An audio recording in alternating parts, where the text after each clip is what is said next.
ఉత్సాహంగా ఉల్లాసంగా చదువు సాగాలి, గొప్ప గొప్ప ఉద్యోగాలు సాధించాలి. Vignan deemed to be university. భారత క్రికెట్ అభిమానుల్లో ఎప్పటికీ ఆసక్తి రేపే ప్రశ్నల్లో ఒకటి రోహిత్ శర్మ, విరాట్ కోహ్లీ 2027 వన్డే ప్రపంచ కప్లో ఆడతారా? ఈ అంశంపై తాజాగా మాజీ టీమిండియా మాజీ కెప్టెన్ మహేంద్ర సింగ్ ధోని క్లారిటీ ఇచ్చారు.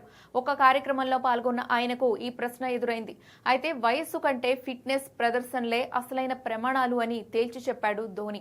వారు 2027 వరల్డ్ కప్ ఎందుకు ఆడకూడదు? వయసు ఎప్పుడూ ప్రమాణం కాదు, ప్రదర్శన, ఫిట్నెస్ అసలు క్రైటీరియా అని మహేంద్ర సింగ్ ధోని అన్నారు.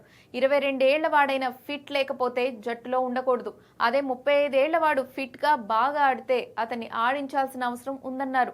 తాను భారత జట్టులోకి వచ్చినప్పుడు తన వయసు గురించి ఎవరు ప్రశ్నించలేదని గుర్తు చేశారు. ఇప్పుడు కూడా అదే విధంగా అందరినీ సమానంగా చూడాలని సూచించారు. రోహిత్, విరాట్ లేదా భవిష్యత్తులో వచ్చే ఆటగాళ్లు ఎవరికైనా ఒకే రకమైన నియమాలు వర్తించాలి. ఆడాలా వద్దా అన్నది వాళ్లే నిర్ణయించుకోవాలి. దేశం కోసం ఆడాలనే ఆకాంక్ష ఉంటే ప్రదర్శన కొనసాగితే ఎందుకు ఆపాలి అని అడిగాడు. ఇక ప్రపంచ కప్ లాంటి పెద్ద టోర్నమెంట్లలో అనుభవం ఎంత ముఖ్యమో కూడా ఎంఎస్ ధోని వివరించాడు. 20 ఏళ్ల వయసులోనే అనుభవం వస్తుందనుకోవడం తప్పు. అంతర్జాతీయ క్రికెట్లో ఒత్తిడిని ఎదుర్కొన్నప్పుడే నిజమైన అనుభవం వస్తుందని అన్నారు. ముఖ్యంగా డెత్ ఓవర్లలో బౌలింగ్ చేసేవాళ్లు లేదా లోయర్ ఆర్డర్ బ్యాట్స్మెన్స్ కు అనుభవం చాలా అవసరమని తెలిపారు. జట్టు ఎంపికలో యువత ఉత్సాహం, సీనియర్ల అనుభవం రెండూ అవసరమని మిస్టర్ కూల్ అభిప్రాయపడ్డాడు.